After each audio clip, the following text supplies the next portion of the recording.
आजच्या मोर्चासाठी आपल्याला मार्गदर्शन करण्यासाठी आलेले राष्ट्रवादी काँग्रेसचे ज्येष्ठ नेते राजेंद्रजी फाळके साहेब, दुसरे आपले नेते ॲडव्होकेट संदीपजी वरपे, ज्यांचं मार्गदर्शन आपण आत्ता ऐकलं ते आपले दुसरे मार्गदर्शक मधुभाऊ नवले, माजी खासदार भाऊसाहेबजी वाकचौरे। हा मोर्चा आयोजित करण्याची संकल्पना ज्यांच्या मनामध्ये आली आणि ती प्रत्यक्षात उतरवण्यासाठी ज्यांनी अपार मेहनत घेतली असे आपले सर्वांचे मित्र अमितराव भांगरे, ज्यांचं अभ्यासपूर्वक भाषण नुकतंच आपण ऐकलं ते मधुकरजी तळपाडे, सुनीताताई भांगरे, सतीश भांगरे, डाव्या चळवळीचे आपले नेते एकनाथ मेंगाळ, तुळशीराम कातोरे, डॉक्टर भाऊराव उघडे, ज्यांचं विश्लेषणपर भाषण आपण ऐकलं ते स्वप्नीलजी धांडे। मंचावर अनेक मान्यवर उपस्थित आहे, डॉक्टर संदीप कडलक आहेत, विजय देशमुख आहेत, डॉक्टर मोरे आहेत, महेशराव नवले आहेत, मीनानाथजी पांडे जे खूप सविस्तर या ठिकाणी बोललेत, सर्वच मान्यवर, ठाकर समाजाचे काही मान्यवर उपस्थित आहे, सर्वच उपस्थित मान्यवर बंधूंनो आणि भगिनींनो, आजचा मोर्चा हा मला आरक्षणाच्या मागणीच्या बद्दल भूमिका स्पष्ट करणारा असा मोर्चा नक्कीच वाटतो, परंतु त्याचबरोबर अकोल्याचं आगामी राजकारण काय असेल हे सुद्धा स्पष्ट करणारा मोर्चा मला वाटतो। आपण 2019 ला एक प्रयोग केला आणि जी 40 वर्षाची राजवट होती त्याला पर्याय दिला पाहिजे ही लोकांच्या मनात जी भावना होती त्याच्यासाठी आपण सगळ्यांनी सहकार्य केलं। अनेक लोक इच्छुक होते, मला भांगरे साहेबांची आठवण काढल्याशिवाय पुढे जाता येत नाही, पण सर्वांनी मोठेपणा दाखवला आणि आपण म्हणालो यावेळी एकास एक करू आणि तालुक्यामध्ये परिवर्तन घेऊन येऊ। आपण तो प्रयोग यशस्वी केला। आपण जनतेचा जो आवाज होता त्याला मूर्त स्वरूप दिलं, परंतु दुर्दैवानं पुढच्या काळात महाराष्ट्रामध्ये काही घटना घडल्या आणि आपली जी एकजूट आहे ती परत काही काळासाठी विखुरली गेली, विस्कळीतपणा आला। अमित भांगरे साहेब, तुम्हाला अभिनंदन तुमचं केलं पाहिजे की ही सगळी एकजूट परत एकदा घडवण्यासाठी पुढाकार घेण्याचं काम तुमच्या माध्यमातून झालं आणि एक आरक्षणाची, पेसा कायद्याची, बाकी वेगवेगळ्या मागण्यांवर संघर्ष करण्याच्या निमित्तानं का होईना पण ही एकजूट परत बनावी, विस्कटलेली घडी परत जुळावी, यासाठी या मोर्चाच्या निमित्तानं एक संधी आपल्याला मिळाली। मीनानाथ पांडे साहेबांनी आपल्याला सांगितलं की ज्यावेळी ही पोस्टर आम्ही सगळ्यांनी पाहिले त्यावेळी एक सूचना आम्ही केली की जी लढाई आपल्या समोर आहे तुळशीराम, ही लढाई एकट्या एकट्याने जिंकण्याची आणि करण्याची लढाई नाही। जे आपल्या समोरचं आव्हान आहे मधुकर तळपाडे साहेब, ते एकट्या एकट्याने जिंकण्यासारखं आव्हान नाही। जे जे म्हणून या मागण्यांसाठी एकवटू शकतात, एकत्र येऊ शकतात, निवडणुकीमध्ये काय होईल, तिकीट कोणाला मिळेल, कोण आमदार होईल त्याचा विचार आज करण्याची गरज नाही। सामना करण्यासाठी ज्यांना ज्यांना एकत्र करता येईल त्या सगळ्यांची एकजूट आपण केली पाहिजे, अशा प्रकारची भावना आमच्या सगळ्यांच्या मनात होती, आम्ही ती आपल्या समोर मांडली। मला अभिनंदन करायचं आहे की सुरुवात अगोदर कुणीही केलेली असली तरी मुद्दे महत्वाचे आहेत, निकड महत्वाची आहे, ही भावना बाकीच्यांनी ठेवली आणि मानपणाची लढाई न करता पटापट ज्यांना ज्यांना मुद्द्यावर लढाई करायची आहे ते सगळे एकत्र आले आणि म्हणून आज मंचावर राजेंद्र फाळके साहेब आपण पाहतोय की आम्ही विखुरले होतो हे खरं आहे, मध्यंतरी थोडा डिस्टर्बन्स आला होता हे खरं आहे, परंतु तो पार करत परत एकदा याच तहसील कार्यालयाच्या समोर आम्ही परत एकवटलेले आहोत। आमच्या विरोधात जे जे जातील त्यांना गाडण्यासाठी आमची परत एकजूट झालेली आहे। कोणीही अधिक मस्तीमध्ये राहू नका, हा संदेश आजची एकजूट त्या मित्रांना देत आहे। मित्रांनो, आरक्षणाचा मुद्दा आहे, भूमिका क्लिअर आहे, खूप अभ्यासपूर्वक भाषण इथे झाली आहेत। आमच्या आदिवासी मित्रांचं आरक्षण हे कोणी आम्हाला आंदोलन दिलेलं नाहीये, कोणी उपकार म्हणून दिलेलं नाहीये, जी आज ठोस परिस्थिती आहे त्या परिस्थितीमध्ये जल जंगल जमीन लुटली नसती तर आज आदिवासींना आरक्षण मागण्याची गरज आली नसती. आदिवासींना तुम्हाला काय पाहिजे असा पुकारा केला असता, त्यांना आरक्षणाची गरज राहिली नसती. लुटले गेले, नागवले गेले, मागे ठेवले गेले, म्हणून त्यांना बरोबरीने आणण्यासाठी ते आरक्षण आहे. आज मांडण्या पद्धतीने व्यवस्थित नियोजन केलं जात आहे. इतर समाजानं आरक्षण मागू नये का? जरूर मागावं. इतर समाजाला पुढे जाण्याची संधी मिळू नये का? जरूर मिळावी. तुम्ही वेगळं मागा, आम्ही तुमच्या बरोबर येऊ, लढू लागू. तुम्ही वेगळी भाकरी मागा. मात्र राजकारण वाईट असतं. आमचे मित्र देवेंद्र फडणवीस साहेब, आमचे RSS, त्यांचा मेंदू, नागपूरवरून येणारी स्क्रिप्ट, महेशराव फार भयानक स्क्रिप्ट आहे, फार भयानक स्क्रिप्ट आहे. स्वतंत्रपणाने मागितलं असतं, आम्ही बरोबर उभे राहिला असतो. ते म्हटले स्वतंत्रपणाने नको. आता आम्हाला एकत्र आल्यामुळे जर 2 मिळत असेल, तसं वेगळं मागितलं तर जर 4 मिळणार असेल तर ते 4 नको, द्यायचंच असेल तर यांच्यात घुसून द्या. अशा प्रकारची स्क्रिप्ट आहे. ही स्क्रिप्ट काय आहे समजून घेतली पाहिजे. आमचे काही मित्र आता मराठा आरक्षणाच्या बद्दल आक्रमक आहे आणि जे योग्य आहे त्याला योग्य म्हणणारे आम्ही माणसं आहोत. हल्ला झाला, कुणाचा मुलायजा न बाळगता आदिवासी बिगर आदिवासी एकत्र आले आणि जरांगे पाटलांच्या आंदोलनावर जो हल्ला झाला त्याच्या प्रतिकारासाठी स्वप्नील आपण एकत्र राहिलो. परंतु मागणी काय आहे बघा. नागपूरची जी स्क्रिप्ट आहे, RSS ची जी स्क्रिप्ट आहे ती बघा. ती स्क्रिप्ट योजना पद्धतीने लिहिली जाते. डॉक्टर साहेब, कडलक साहेब, मागणी व्यवस्थित पेरली जाते. आपल्याला सेपरेट संसदेत ठराव करून आरक्षणाची मुदत वाढवून 20% 25% जरी मागितलं तरी आज कमी पडेल अशी मराठा समाजाची आवश्यकता आहे. परंतु आम्ही स्क्रिप्ट काय लिहितो, नागपूर स्क्रिप्ट काय लिहिते, फडणवीस साहेब काय पेरतात, ते म्हणतात बाहेर राहून तुम्हाला 20% मिळत असेल ते आपल्याला नको, ते नको, OBC मध्ये घुसा, मग 2% मिळालं तरी चालेल, म्हणजे दुसऱ्यामध्ये भांडणं लावायचे, वाद घालायचा. ही स्क्रिप्ट आपण समजून घेतली पाहिजे. आणि ही स्क्रिप्ट समजल्यानंतर मग जे समोर येतं ते संभाजी ब्रिगेडच्या आमच्या नेत्यांबरोबर मी अनेक वेळा बोललेलो आहे. मराठा समाजाच्या सुद्धा नेत्यांबरोबर आपण बोललेलो आहे. आमची ठाम मागणी आहे, सरळ मागणी आहे. तळपाडे साहेब, तुम्ही बरोबर म्हटले, तुम्ही म्हटले द्या, पण असं द्या जे टिकलं पाहिजे, असं द्या. जे टिकणार आहे ते मागायचं असेल तर नागपूरच्या मेंदूपासून आपला मेंदू आपल्याला सेपरेट करावा लागेल. त्यांना डिवाइड करायचं आहे, डिवाइड करून रूल करायचा आहे. हा मुख्य भाग समजून घेऊन आपल्याला रणनीती आखावी लागेल. आमच्यातले इथे अकोल्यातले सुद्धा काही मित्र, लढाई समजून घ्यायची नाही, समजून घ्यायचा नाही मुद्दा. ते म्हणाले आम्ही आदिवासींच्या रिझर्वेशनचा मुद्दा आहे, आम्ही एकटे आदिवासीच मोर्चा काढणार.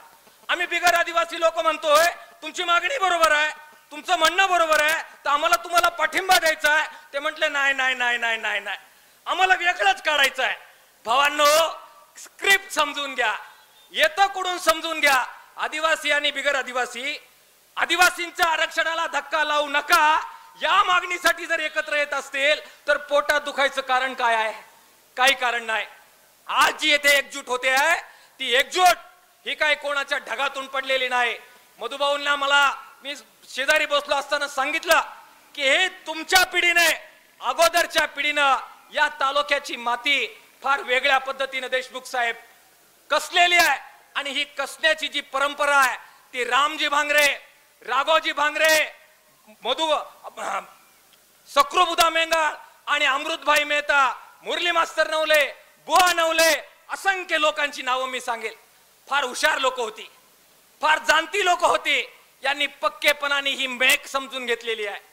जेव्हा जेव्हा आपण विभागून राहू, आदिवासी बिगर आदिवासी अशी भांडणं करू, दलित बिगर दलित अशी भांडणं करू, त्यावेळी नुकसान व्हायचं असेल तर आपलं होईल आणि फायदा व्हायचा असेल तर हरामखोरांचा, चोरांचा आणि लुटारूंचा होईल. ही समज ही मागच्या पिढीमध्ये होती.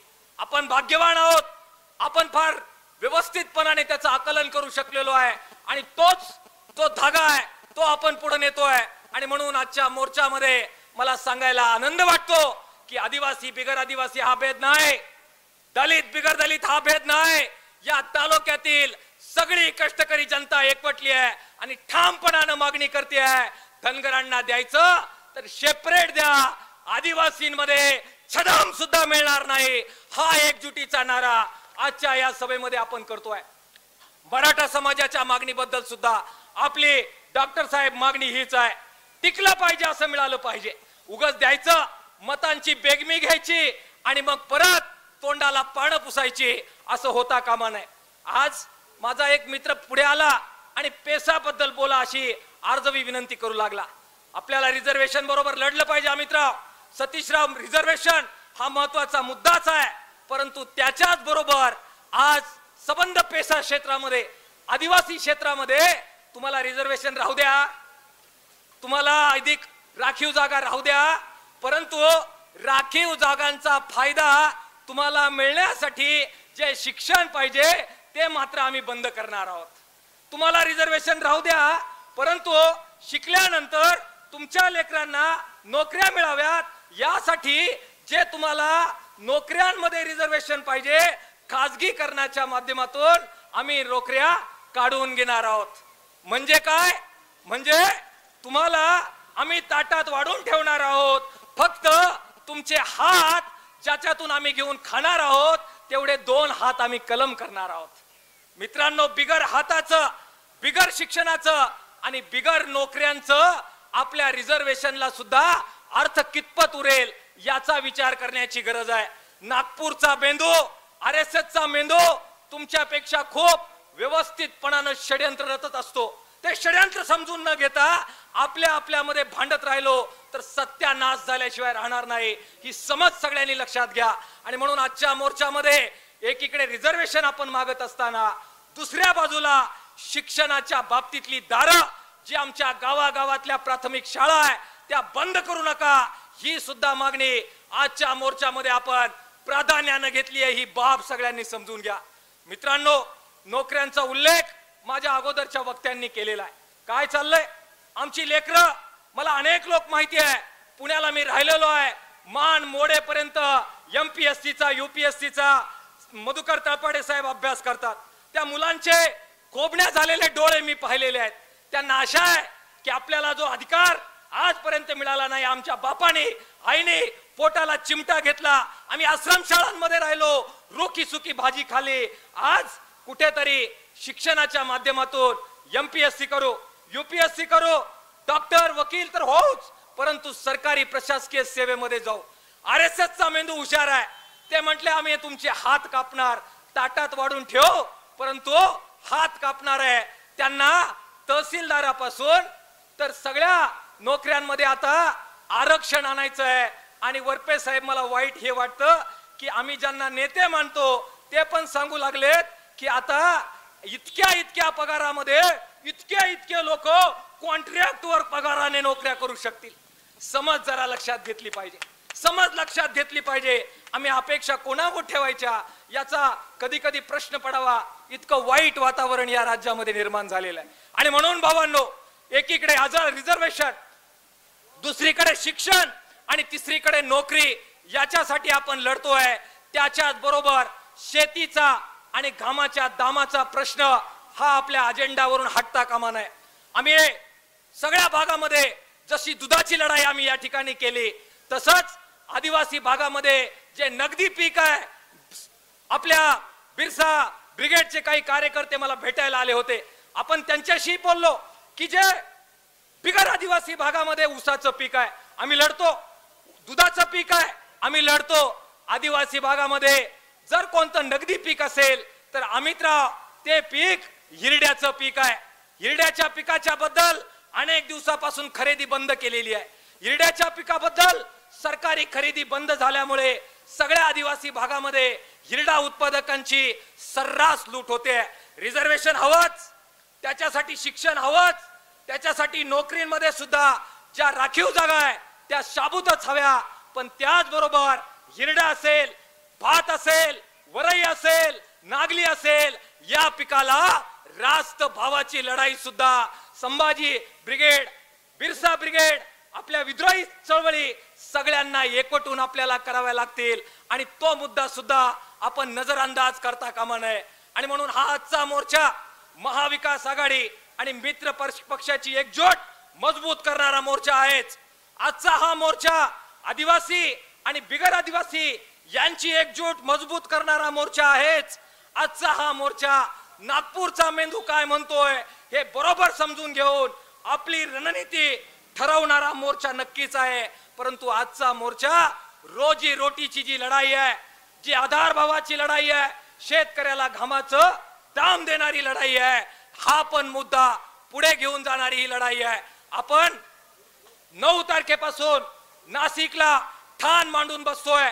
आदिवासी प्रकल्प आदिवासी आयुक्त कार्यालयाच्या समोर तमाम जुन्नरचे लोक, आंबेगावचे लोक, आपल्या अकोले तालुक्याचे लोक, जिथे जिथे हिरडा पिकतो ते हिरडा उत्पादक लोक आपण एकत्र आलेलो आहोत.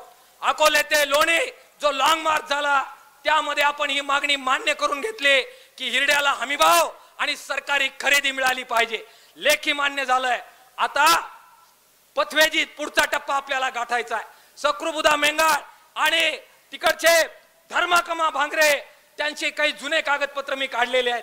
त्यांच्या बरोबर चर्चा सकृबुदा बरोबर करण्याचा योग मला आलेला होता. हातात पैसा जोपर्यंत येणार नाही तोपर्यंत आदिवासी स्वतःच्या पायावर ठामपणाने उभा राहणार नाही. ही मागच्या पिढीची शिकवण आम्ही विसरलो नाही. आणि म्हणून तुम्हा सगळ्यांना आव्हान करतो की 9 तारखेला आदिवासी आयुक्त कार्यालयावर 3 तालुक्यांचा जबरदस्त एल्गार या हिरड्याच्या प्रश्नावर होणार आहे. गावागावात सर्क्युलर आलेत आणि राजेंद्र फाळके साहेब बैठक जी मंत्रालयात झाली त्यांनी सांगितलं की गावागावामध्ये हिरडा खरेदीचे ठराव करून पाठवा. जी मागणी मान्य झाली आहे त्याला आता सरकारनेच असे ठराव करायला लावलेत. या ठिकाणचे तमाम कार्यकर्त्यांना मी विनंती करतो, मोर्चा होईल, भाषण होतील, गावात गेल्यानंतर ग्रामसेवक गाठा, परिपत्रक हिरड्याचं काय आलंय काढायला लावा. सगळ्या गावामध्ये ठराव या हिरड्याचे झाले पाहिजेत जेणेकरून रिझर्वेशन, नोकरी, त्याचबरोबर घामाचं दाम ही सार्वत्रिक लढाई भावांनो आपल्याला पुढे घेऊन जाता येईल. राजकारण हे राजकारणाच्या जागेवर होईल. माझे काही मित्र आता म्हणतायत की तुम्ही मोर्चा काढला मग आम्ही पण मोर्चा काढू, आम्ही फासावर गेलो तर तुम्ही फासावर जाणार का, हा प्रश्न मला त्यांना जरा विचारायचा आहे. ते फासावर जाण्याची वेळ आली की मग त्यांचे हातपाय लटलट कापतात. आपल्या ध्येयावर ठाम राहण्याची वेळ आली की मग पायी लटलट कापतात आणि मग सोयीचं जे आहे तिकडे ते झुकून जातात. असे सोयीचे झुकणारे हे राघोजी भांगरेंचे वारसदार असू शकत नाही. हे नम्रपणानं मला आज सांगितलं पाहिजे. भावांनो आणि बहिणींनो, मोर्चा काढायला सर्वांनाच परवानगी आहे. आमची मोर्चाला शुभेच्छा आहे. पण इथे मोर्चा काढत असताना जिथे तुम्ही खरं भांडलं पाहिजे, ज्यांच्या मांडीला तुम्ही मांडी लावून बसता आणि ज्यांच्या होला तुम्ही आता हो म्हणू लागलेला आहेत, त्यांना डोळ्यात डोळे भिडून एकदा सांगून बघा, आदिवासींमध्ये धनगरांना घुसवाल तर हा माझा राजीनामा असं म्हणून बघा. हा अजित नवले परत एक पुष्पगुच्छ घेऊन तुमचा सन्मान करायला नक्की राजूरला येईल. अरे जमीर जिवंत लागावा लागतो. जो बोलतो तसं वागतो त्याला हा महाराष्ट्र नमन करतो. बोलना कुछ और करना कुछ और, फार नाटक आणि नौटंक्या होत राहतात. आणि म्हणून माझ्या भावांनो, जरूर मोर्चे काढा पण बोलाल तसं वागा. ही आजच्या मोर्चाची तुमच्यासाठीची निरोपाची घडी ही आम्हाला द्यायची आहे. आपल्या सर्वांना परत एकदा मी धन्यवाद देईल की आपण सगळेजण एकवटलो. रामजी भांगरे, राघोजी भांगरे पासून सक्रू मेंगाळापर्यंत, मुरली मास्तर नवले, बुवा नवले पासून कोंड्या नवले पर्यंत जी एकजुटीची शिकवण आपल्या सगळ्यांना मिळाली ती आपण टिकूया. जाती जातीत भांडणं हा आपला पंथ नाही. धर्माधर्मात भांडणं हा आपला पंथ नाही. दोनच धर्म आपल्याला माहिती आहे. एक धर्म आहे ऐत खाऊंचा, हरामखोरांचा, लबाडांचा, आणि दुसरा धर्म आहे कष्टाची घामाची भाकरी खाणाऱ्या आपल्या सगळ्यांचा. त्यांचा धर्म नेस्तानाबूत करत आपला धर्म, श्रमिकांचा धर्म मजबूत करण्याची शपथ आजच्या दिवशी आपण घेऊया. आपण ऐकलं. आपल्या सर्वांना धन्यवाद. मित्रांनो, लढाई संपणार नाही. 7 तारखेला सगळे शिक्षक एकत्र येत आहेत. याच रणभूमीमध्ये शाळा वाचवल्या पाहिजेत. यासाठी एक जबरदस्त एल्गार 7 तारखेला आपण सगळे काढतोय. आज तुम्ही आलात तुमचं अभिनंदन. आज तुम्ही तुमच्यासाठी आलात, तुमच्या लेकरांच्या शिक्षणासाठी सुद्धा आलात. परत एकदा विनंती करतो, 7 तारखेला मित्र, 7 तारखेला मधुकर तळपाडे साहेब, 7 तारखेला सतीशराव, एकनाथ मेंगाळ, नामदेव भांगरे, आपले बिरसा ब्रिगेडचे आपले सहकारी, संभाजी ब्रिगेडचे सहकारी, विद्रोहचे सहकारी, हात जोडून सांगतो, लढाई एका मित्राने संपत नाही, सगळ्यांना एकवटावा लागणार, लंबी लढाई लढणी पडेगी. परत एकदा आपल्याला यावं लागेल. निमंत्रण हेच समजा, लेकरांच्या शाळा वाचवण्यासाठी याच मैदानावर पांडे साहेब 7 तारखेला, मधुभाऊ 7 तारखेला. परत एकदा तुम्ही सगळ्यांच्या वतीनं एक एल्गार परत पुकारा. रोजी रोटीची, शिक्षणाची लढाई ही खरी लढाई आहे, ती पुढे घेऊन चला. लबाडांना लबाडांचं बोलणं बोलू द्या, फसवणाऱ्यांना फसू द्या. आपण आपला झेंडा, लढाईचा झेंडा, क्रांतीचा झेंडा पुढे घेऊन चला. एवढंच आवाहन आपल्या सगळ्यांना करतो. सगळ्या भावा बहिणींना सलाम करतो. धन्यवाद. लाल सलाम. इन्कलाब जिंदाबाद.